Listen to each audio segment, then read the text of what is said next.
और यही शिव महापुराण की कथा कह रही है कि आपको मालूम है कि हमारे पास में धन नहीं, दौलत नहीं, संपदा नहीं, वैभव नहीं, सत्ता नहीं, हमारे पास में कुछ भी नहीं है। मान लो हमारे पास कुछ है ही नहीं। शिव महापुराण की कथा में वेद व्यास जी कहते हैं तो एक काम करो, जैसे किसान भेड़ को अपने खेत में बिठा लेता है तो 5 साल तक उसे खाद डालने की जरूरत नहीं पड़ती, 5 साल तक उसे दवाई देने की जरूरत नहीं पड़ती, खेत में फसल अच्छी होती है। उसी तरह जो एक बार शिव महापुराण की कथा में जाकर बैठ जाता है, उसके 5 साल तक उसको सोचना नहीं पड़ता, उसके जीवन का एक आनंद अपने आप उसकी अग्रणता में आता चले जाए।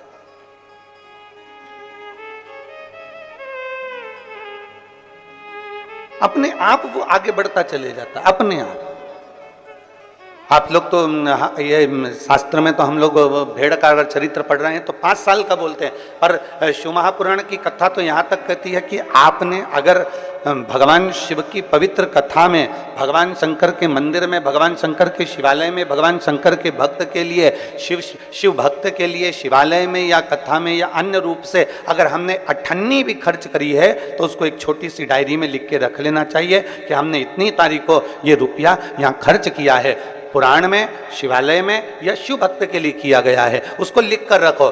3 महीने बाद जब हमको आपके आसपास में कथा हो तो जरूर बताना कि मैंने इतना दिया था, मेरे बाबा ने उसको बढ़ाकर चौगुना कर कर दिया कि नहीं। हमने अगर 1 रुपया भी खर्च करा है, हमने 1 रुपया भी शिवालय में, देवालय में, शिव भक्त के लिए कहीं ना कहीं लगा दिया गया है, उसको लिख के रखो कि हमने 1 रुपया दिया है।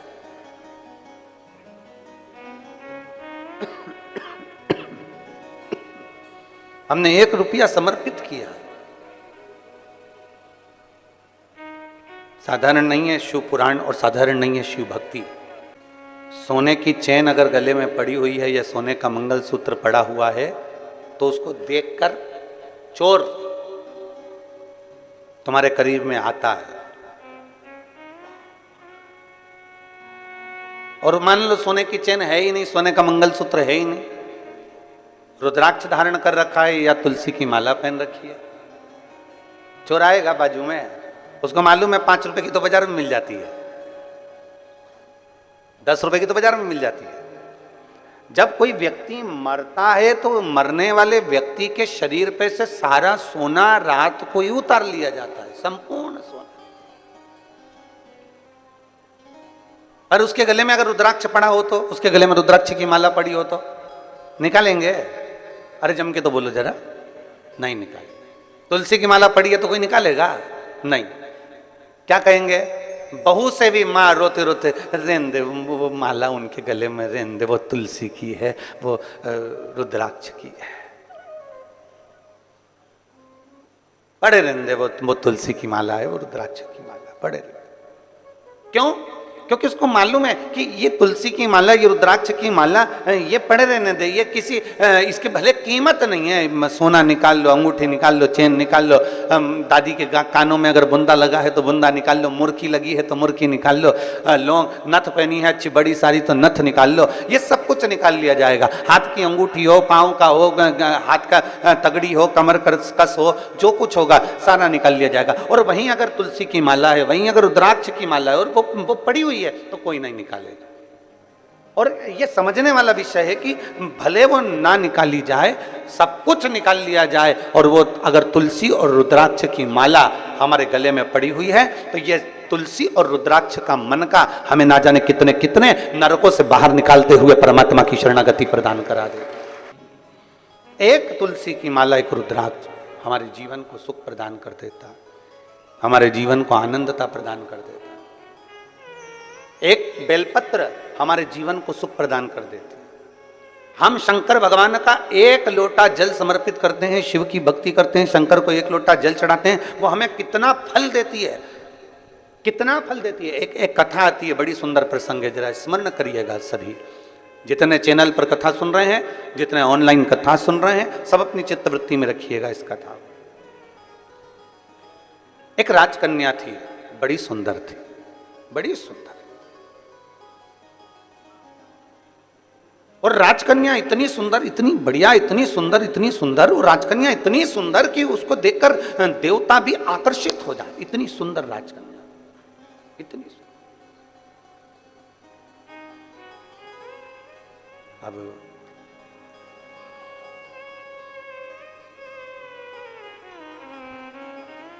कन्या सुंदर थी, राजा को चिंता लग गई जब कन्या बड़ी हो गई।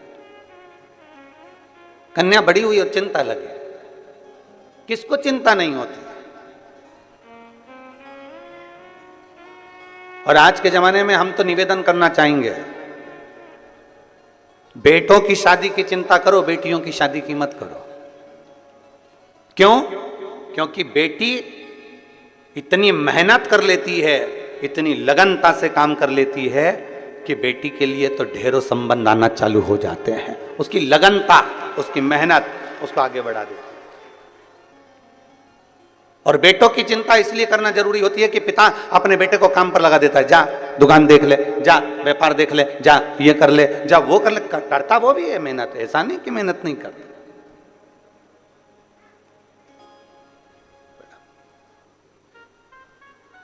करता वो भी मेहनत है, बिठाओ भी। ऐसा नहीं कि वो मेहनत नहीं करता, उसके पास में मेहनत करने का कुछ क्रम नहीं होता, वो मेहनत करता है, करता। पर चिंता हमें बेटी की नहीं, चिंता हमें बेटे की रहे। बेटी अगर लगनता से मेहनत कर रही है, अपने पिता के कार्य के प्रति जागरूक है, अपने पिता के वचन के प्रति जागरूक है और अपने पिता के बोले हुए शब्द के प्रति जागरूक है, तो फिर बेटी की चिंता नहीं रहती, फिर बेटी की चिंता नहीं। शिव पुराण कह रही है, भगवान शंकर का संवाद कर रहा है, भगवान उगड़दानी का संवाद कर रहा है, भगवान शंकर की पावन कथा कर रही है। राजकन्या इतनी सुंदर थी, इतनी सुंदर राजकन्या कि उसको देखकर देवता भी आकर्षित हो जाए, इतनी सुंदरता उस राजकन्या में। शिव तत्व की प्राप्ति, भोलापन जितना होगा आपके भीतर, वो सहजता का भाव शिव के करीब लेकर जाए।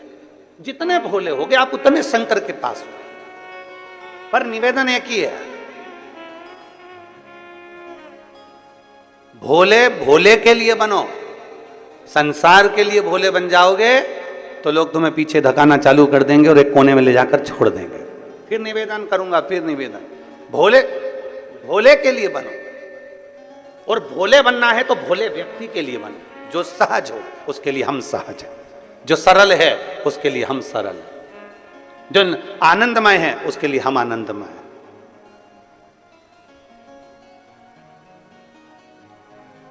राजकन्या बड़ी सुंदर थी, देवता भी उसको देखकर आकर्षित हो जाए, इतनी सुंदर थी। पिता के मन में थोड़ा सा भाव जागृत हो गया। पिता के मन में लगा कि मेरी बेटी, इसका विवाह करना है मुझे, और मैं विवाह करना है, इतनी सुंदर है, इतनी सुंदर है। अब मैं किसी ज्योतिषी को बुलाऊं और ज्योतिषी को बुलाकर इसको जरा दिखाऊं कि मेरी बेटी का भाग्य क्या कहता है। और अगर मैं हर कोई ज्योतिषी को बुलाऊं तो वो श्रेष्ठता नहीं है। इसलिए उस पिता ने अपने राज पुरोहित को बुलाया, अपने राज्य के पुरोहित को बुलाया, अपने कुल गुरु को बुलवाया और राज पुरोहित को बुलाकर कहा कि राज पुरोहित जी, मेरी बेटी का मुझे विवाह करना है, आकर उसका भाग्य देख लीजिए और उसका भाग्य बता दीजिए। और बेटी, राजकन्या का एक नियम सबसे प्रबल था, सबसे प्रबल नियम था राजकन्या का कि वो शंकर के मंदिर के पुष्प को उठाकर उन्हीं पुष्प की माला बनाकर, उन्हीं पुष्प का श्रृंगार बनाकर शंकर को पिना देती थी, शिवलिंग का श्रृंगार कर देती उसी पुष्प से।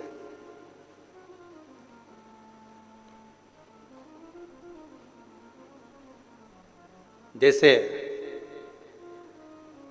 आजकल तो खैर मंदिर में बेलपत्र मिलना बड़ा कठिन हो गया। आपके राजनांदगांव के मंदिर में मिलता है क्या बेलपत्र? मंदिर में चढ़ा हुआ मिल जाता है क्या? आजकल तो बड़ा कठिन हो गया, लोग चढ़ाते हैं और उठा के ले जाते हैं, बहुत मुश्किल हो गया। यदि भूलवश भी अगर कोई व्यक्ति मंदिर में बेलपत्र चढ़ा हुआ है और बेलपत्र उसने एकत्रित कर लिया मंदिर के अंदर ही, और मंदिर में बेलपत्र एकत्रित कर कर धागा लिया और उस कच्चे धागे में, उस कच्चे धागे के अंदर अगर उस बेलपत्र की डंडी को पीछे से उसने एक एक साधारण सी गांठ लगाकर उस बेलपत्र की माला को सिद्ध कर लिया, हल्की सी कच्चे सूत की गांठ लगाते लगाते मंदिर की चढ़ी हुई बेलपत्र को, शंकर पर चढ़ी हुई बेलपत्र को, शंकर की चढ़ी हुई बेलपत्र को ही उसने गांठ लगाकर जब माला सिद्ध कर ली और सिद्ध कर कर अगर वही माला भगवान शंकर को अर्पित कर देती है तो कहते हैं कि हमारा फिर पुनर्जन्म होता ही नहीं है। इस संसार सागर से हमारी मुक्ति हो ही जाती है, पुनर्जन्म से हम छूट जाते हैं। जैसे जगत गुरु शंकराचार्य जी कहते हैं पुनरपि जननम पुनरपि मरणम, उस प्रपंच से छुटकारा।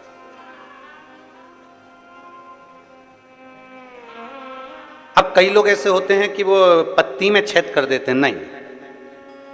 शिव महापुराण की कथा कहती है चाहे बेलपत्र हो चाहे तुलसी पत्र हो, चाहे बेलपत्र हो चाहे तुलसी पत्र हो, इन दोनों पत्ती के अंदर सुई को नहीं पिरोना चाहिए। बेलपत्र के अंदर भी सुई को नहीं डाला जाता और तुलसी पत्र के अंदर भी सुई को नहीं डाला जाता, दोनों पत्र में। हाँ, कच्चे धागे से आप उसमें डंडी में गांठ लगाकर भगवान शंकर को माला धारण कर सकते हो, पर कौन सी बेलपत्र? फिर से बोलो जरा जम के, कौन सी बेलपत्र? जम के आवाज आना चाहिए।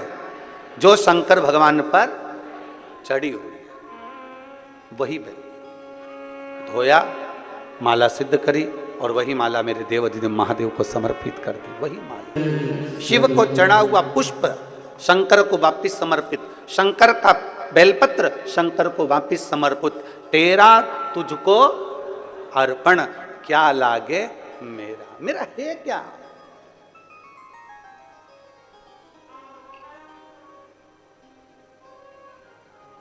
अब एक व्यक्ति पत्र लिखा भिलाई में, उसने एक पत्र में बात लिखी कि गुरुजी आप कहते हो शंकर का चढ़ा फूल चढ़ा दो शंकर जी को, शंकर की चढ़ी बेलपत्र चढ़ा दो शंकर जी को, तो ये तो झूठा हो जाता है, ये तो बेकार हो जाता है। हम उस बच्चे से कहना चाहते हैं, अगर वो कथा सुन रहा होगा ऑनलाइन तो उसकी चित्तवृत्ति में यह बात होगी। दुर्ग का वो बेटा है, अगर उसने बात कथा सुन रहा होगा तो उसके स्मरण में होगा कि आप कह रहे हो कि बेलपत्र झूठा हो गया, शंकर भगवान को चढ़ा फूल झूठा हो गया और वापिस शंकर भगवान को दे दिया। तो हम पूछे अच्छा भगवान ने लिया क्या? दूध, वो भी गाय के बछड़े का झूठा है। दूध निकालने वाला एक एक ग्वाला एक एक किसान जानता है, पहले बछड़े को छोड़ा जाता है, दूध जब नीचे आता है तब वो निकालता है। बछड़ा अपना मुंह लगा देता है, झूठा दूध निकाला गया है। जल मछली ने झूठा करा है, फूल भौरे ने झूठा करा है।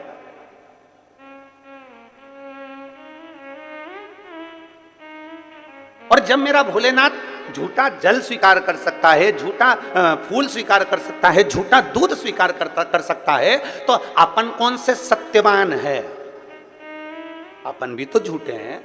तो जरा विचार करो कि वो झूठा पुष्प, झूठा दूध, झूठा जल स्वीकार कर सकता है, तो मेरा शंकर अपन जैसे झूठे को भी स्वीकार कर सकता है। वो सरल है, सहज है, आनंद है।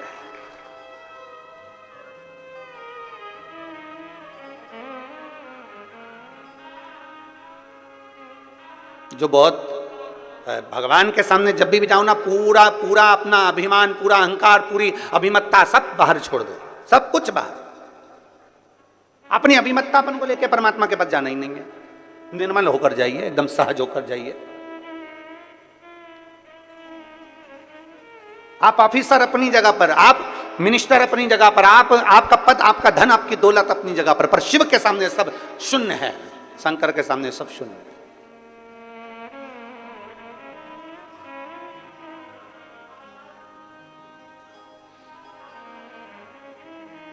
विचार करिएगा।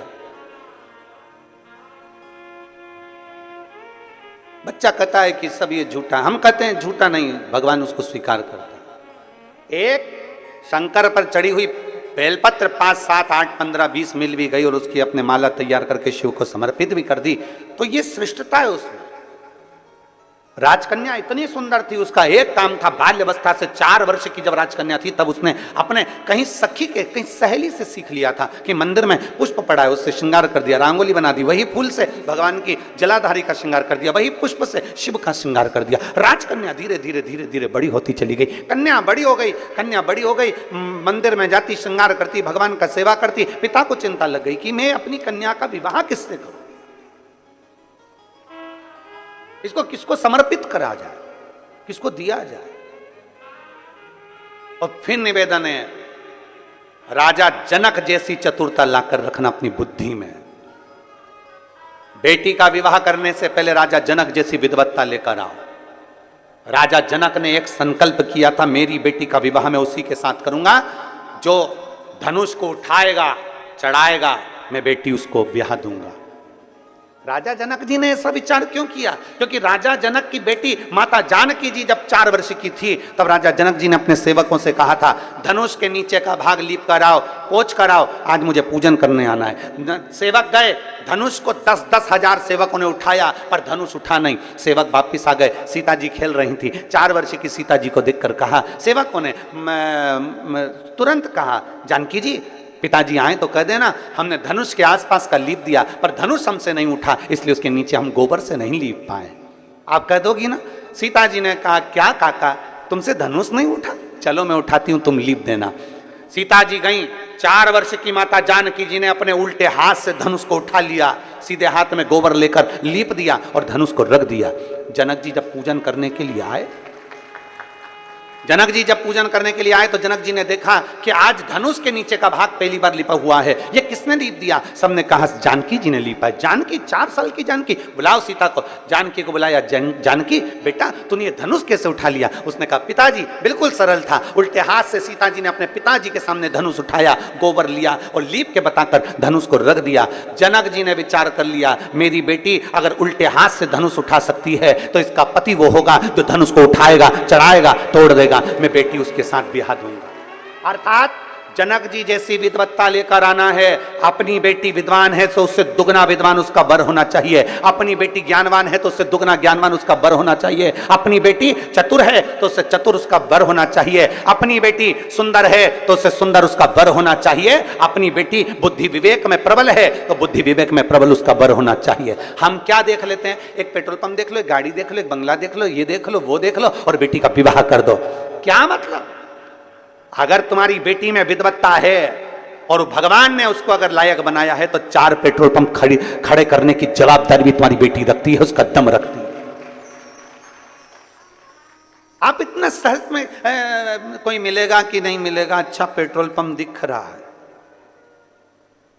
अच्छा पेट्रोल पंप दिख, अच्छी गाड़ी दिख रही है, अच्छा बंगला दिख रहा है, अच्छा धन दिख रहा है, और मालूम पड़े तुमने बेटी का विवाह कर दिया और लड़की शादी कर कर चली गई और पेट्रोल पंप, गाड़ी, बंगला तो सब देखा पर बेटी के लिए वर अच्छा नहीं देखा। रात को 1-1 बजे तक आ रहा है, मालूम पड़े टन्न होकर आ रहा है, दोस्तों के साथ बैठा रहता है, 1 मिनट का समय उसको अपनी पत्नी के लिए नहीं है। जब भी घर में आता है ऐसा बोलता है कि घर में क्लेश हो जाता है और तुम सोच रही हो कि पेट्रोल पंप से गुजारा हो जाए, तुम सोच रही हो गाड़ी और बंगले से गुजारा हो जाए। एक बात आपसे कहें, बाप बेटी को विदा करता है ना, सारा सोना चांदी, कपड़े लत्ते, जेवर, आभूषण सब देकर भेजता है। बोलो बोलो, सही है कि गलत है? जब बाप बेटी को विदा करता है और बाप को मालूम पड़ जाए कि लड़का अच्छा नहीं है, मेरी बेटी का सम्मान नहीं करता, आदर नहीं करता, सत्कार नहीं करता, इसने सब बर्बाद करके रखा, बच्चों पर ध्यान नहीं देता, तो ईमानदारी से बोलो बाप जमाई की इज्जत करेगा? अरे बोलो तो रे, करेगा इज्जत? नहीं करेगा।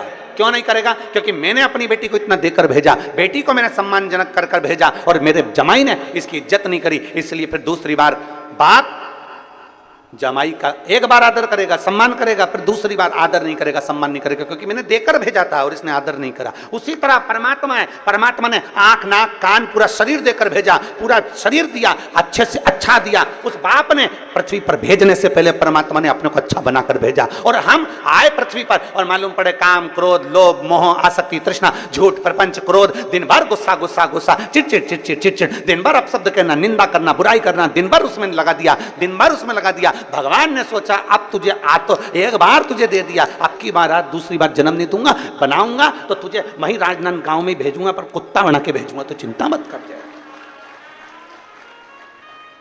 स्वान बनाकर भेज दूंगा पर इंसान बना के नहीं भेजूंगा, क्योंकि तूने कीमत नहीं समझी। ये शरीर तुझे दिया था, 5 कर्मेंद्रिय, 5 ज्ञानेंद्रिय और एक मन रूपी शरीर देकर भेजा था, पर तूने इसको संभाला नहीं, उसको जाना नहीं। इतनी अच्छी बेटी दी थी पर तूने उसकी इज्जत नहीं करी, इतनी अच्छी बेटी दी थी, इसकी इज्जत नहीं करी। इसको सोना पहनाकर भेजा, आंख, नाक, कान सब बनाकर भेजा। करोड़पति बेटी दी, 1-1 किडनी 5-5 लाख की दी, करोड़पति बनाकर भेजा, लाखों का सामान देकर भेजा, पर तूने इसकी इज्जत नहीं करी। तो अगली बार तुझे ये दूंगा नहीं, बनाऊंगा, पर तुझे देश देश देश बनाओ, पर तुझे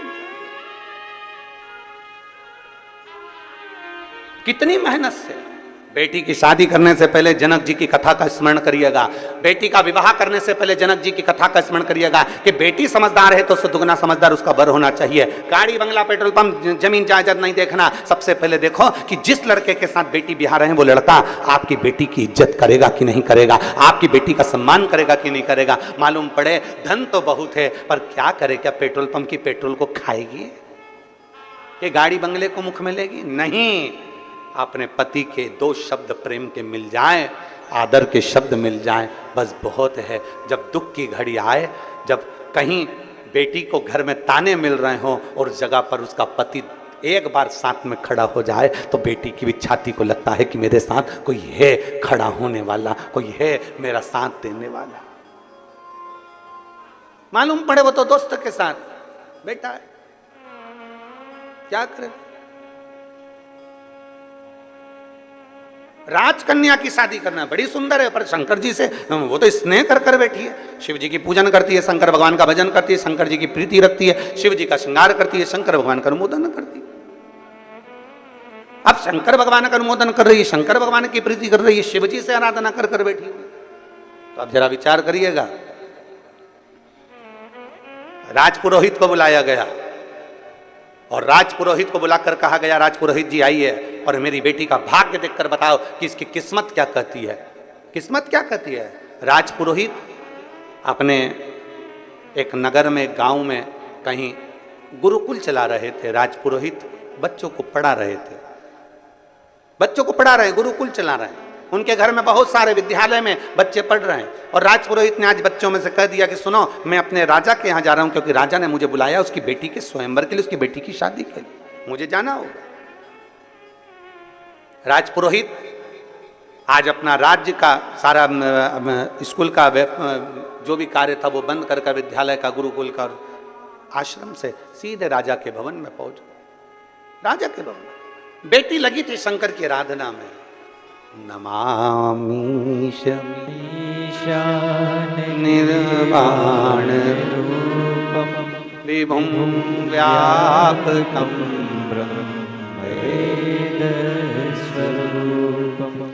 नमः शिवाय, ओम नमः शिवाय, नमः शिवाय, ओम नमः शिवाय, नमामि निर्वाण रूपम विभुं व्यापकं ब्रह्मवेद स्वरूपम नमः शिवाय, ओम नमः शिवाय, नमः शिवाय, ओम नमः शिवाय। लगी बेटी भगवान शंकर की आराधना, श्रृंगार बना रही है, शिव के मंदिर को सजा रही है, शंकर की शिवलिंग को सजा रही है, भगवान शंकर का श्रृंगार कर रही है, शिव का श्रृंगार। शिवलिंग पर शंकर भगवान के शिवलिंग में 3 जगह ऐसी है जहां पर पुष्प या इत्र या बेलपत्र या सुगंधित पदार्थ भगवान शंकर को समर्पित करा जाता है तो रोग से निवारण होता जाता है। 3 स्थान समझेंगे। ये शिवलिंग जलाधारी अशोक सुंदरी का स्थान मध्य में, इधर गणेश का स्थान, इधर षडानंद कार्तिकेय का स्थान। 3 स्थान हैं जहां पर बन सके। अगर आपको लगता है कि मैं जांच कराने के लिए डॉक्टर के पास जा रही हूं और डॉक्टर ने बोला है कि कोई बड़ी बीमारी तुमको लगती है तो जांच कराने जाओ, डॉक्टर बोले जांच कराओ, जितनी रिपोर्ट होना आना चाहती है आए, पर उससे पहले अगर 3 जगह पर इत्र समर्पित कर दिया जाए, इत्र हो या सुगंधित कोई पुष्प हो, इत्र या सुगंधित पुष्प, 3 स्थान पर अगर इत्र समर्पित किया जाए तो वो स्थान और इत्र समर्पित कर कर आप जाओ फिर जांच कराओ, मना नहीं, पर वो 3 स्थान बताएगा। पहला स्थान अशोक सुंदरी और भगवान शंकर का जो शिवलिंग रखा है उसके बीच में जो अशोक सुंदरी और शंकर भगवान के शिवलिंग के बीच में एक जगह खाली पड़ी रहती है। अशोक सुंदरी का स्थान पूर्ण होगा, शिवलिंग होगा, उसके बीच में एक स्थान खाली होता है। उस स्थान पर अगर जिस समय पर भगवान शंकर के जिस अशोक सुंदरी और शिवलिंग के बीच में जो स्थान है वहां पर अगर इत्र लगाया जाए, दूसरे नंबर पर शिवलिंग के ऊपर से लेकर नीचे के मध्य भाग में, जहां मध्य भाग है ये शिवलिंग, ये नीचे का भाग और मध्य भाग में अगर इत्र लगाया जाए, और तीसरा भगवान शंकर का जो जल नीचे की ओर गिरता है, जहां जो पट्टी रहती है पानी नीचे आने की, उस पट्टी पर अगर इत्र लगाया जाए, ये 3 स्थान इत्र लगाने के होते हैं। अगर वहां लगाया जाए तो कैसा भी रोग हो आपकी जांच अच्छी ही आएगी, बेकार नहीं आ सकती। आप कितने ही करा लें उसको। एक शंकर भगवान के शिवलिंग का 3 जगह पर इत्र या 3 जगह पर सुगंधित पुष्प लगाया जाए।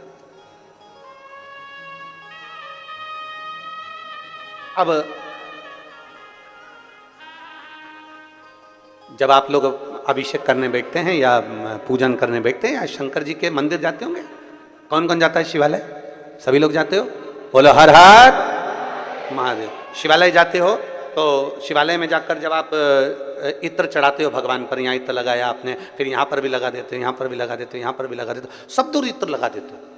जो समझदार होता है ना वो सभी दूर इत्र लगा देता है। और कई कई ऐसे रहते हैं जरा सा इत्र लिया और रुई में लेके एक जगह पर रख दिया, फूल में लेके एक जगह पर रख दिया, और पूर्ण जगह पर इत्र लगा दो, बाबा के पूर्ण स्वरूप पर इत्र लगा दो। आपको नहीं मालूम अनायास, आपको नहीं मालूम कि 3 जगह कौन सी है, तो आप पूर्ण स्वरूप पर इत्र लगा दीजिए, पूर्ण स्वरूप पर। वेद मंत्र में त्र्यंबकेश्वर का बाबा का मंत्र,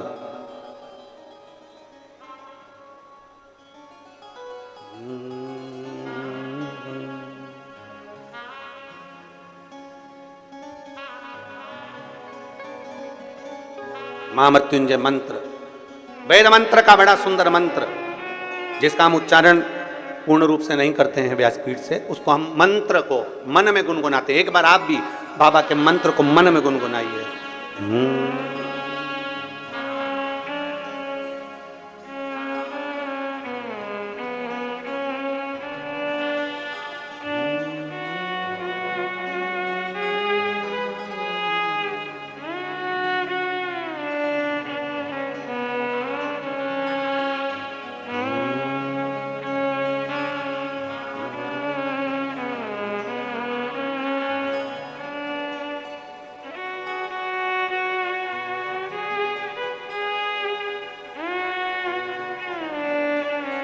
भगवान शिव का त्र्यंबक मंत्र का स्मरण करें, और नहीं कर सकते तो पंचाक्षर करें नमः शिवाय, नहीं कर सकते षडाक्षर करें ओम नमः शिवाय, नहीं कर सकते तो श्री शिवाय नमस्तुभ्यम का स्मरण करें। आपको नहीं किया 3 जगह का वर्णन, यहां तक शिव कथा कहती है। ये जो कई लोग कहते हैं हमारे कोई बच्चा जन्म से जो होता है ना, और कई बच्चे से जन्म से होते हैं जिनकी बुद्धि विकास नहीं कर पाती है।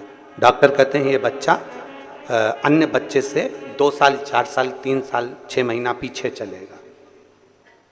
अब माँ सोचती है मेरा बेटा 2 साल 4 साल 6 साल पीछे अन्य बच्चों से। हाँ, तब उस जगह पर शंकर भगवान के शिवलिंग, अशोक सुंदरी की जगह और मध्य का जो खाली स्थान है, मध्य का जो स्थान बचा हुआ है, वो स्थान कई बार लोग कहते हैं गुरुजी ये पार्वती जी है, ये शिवलिंग है, ऊपर जो जलाधारी में से जल बह रहा है, शंकर जी की 5 लड़कियां हैं, जया, विषहरा, शामली, बारी, दौतली देव, ये अशोक सुंदरी, ये गणेश, कार्तिकेय का स्थान। जो बीच में अशोक सुंदरी और शिवलिंग के बीच में जगह है, वो स्थान किसका है? शिव पुराण में इसका लिंग पुराण के अंतर वर्णन आता है कि वो स्थान भगवान शंकर की जो जितनी सती, उमा, कात्यायनी, कुष्मांडा, स्कंदा, जितनी महागौरी, जितनी माताएं पूर्व में रही हैं, इन माताओं का स्थान शंकर ने यहाँ रखा है। और वो स्थान ऐसी जगह है, अगर कोई बच्चा कितना भी पीछे है, डॉक्टर कह दिया इसको कि ये अन्य बच्चों से 2 साल पीछे, अन्य बच्चों से 4 साल, इसका विवेक काम नहीं कर रहा। एक छोटी सी बेलपत्र, एक छोटी सी बेलपत्र, छोटी सी बेलपत्र लीजिए, छोटी सी, और उस छोटी सी बेलपत्र को, छोटी सी बेलपत्र को उस स्थान पर अशोक सुंदरी की ओर डंडी कर उस स्थान पर छोटी सी बेलपत्र को रखिए और 3 बार उसी स्थान पर जल समर्पित कर वही बेलपत्र बेटे को लाकर बच्चे को वो खाए ना तो पीस कर कैसे भी उस बच्चे को धीरे धीरे देना चालू करिए, आप खुद अंतर देखेंगे कि 3 महीने 4 महीने में उसका विभाग, उसके विवेक में, उसकी बुद्धि में अंतर आया कि नहीं। वो स्थान की मूलता है, वो स्थान की मूलता।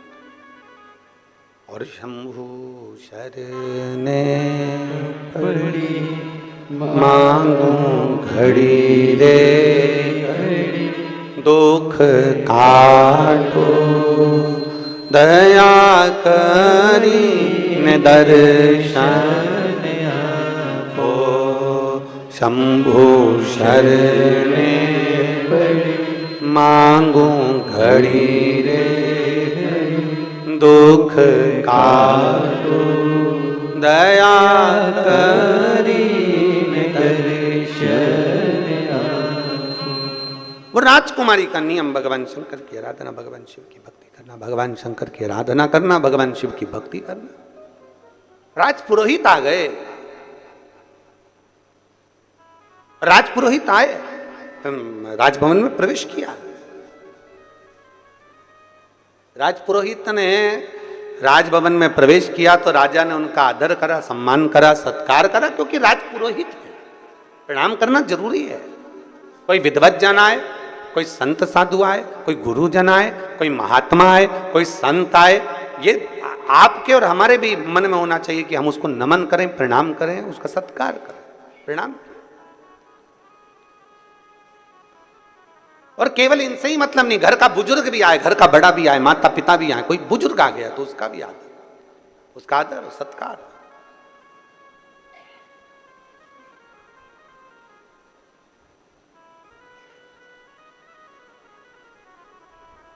महाराज देखा, राजपुरोहित आए, कहा महाराज जी बेटी का भाग्य देखना है। बेटी का भाग्य? हाँ, ये बेटी का भाग्य देखकर बताओ, ये उसकी जन्म लग्न है, ये उसकी पात्रिका है, और आप उसका भाग्य देखिए, उसका भाग्य देखिए कैसा है। राजपुरोहित ने विचार करा कि मैं भाग्य देख रहा हूं, पत्रिका देख रहा हूं, बेटी का भाग्य देख रहा हूं, पर भाग्य बड़ा प्रबल है इसका, बहुत प्रबल, बहुत प्रबल है। ये जिसके यहां जाएगी उसके यहां 4 चांद लगा देगी। बहुत लक्ष्मी इसके चरण में, बहुत भाव है इसका, बड़ा भाव। पर राजपुरोहित ने कहा कि इतना भाग्य प्रबल है इसका, मैंने ज्योतिषी के हिसाब से उसको देख लिया, पर मैं चाहता हूं कि उस लड़की को एक बार देखूं। राजा तेरी बेटी को मुझे देखना है। वो बेटी कहाँ है? मुझे तेरी बेटी से मिलना है। बेटी को बुलाया राजा। मंदिर में सूचना आ गई, शिवालय में बेटी लगी थी भगवान शंकर की आराधना में। शंभो शरणे पड़ी मांगू घड़ी रे, दुख काटो दया करी दर्शन। बेटी मंदिर में लगी, शिवालय में पूजन कर रही है, भगवान शंकर की माला सिद्ध कर रही है, माला तैयार कर रही है।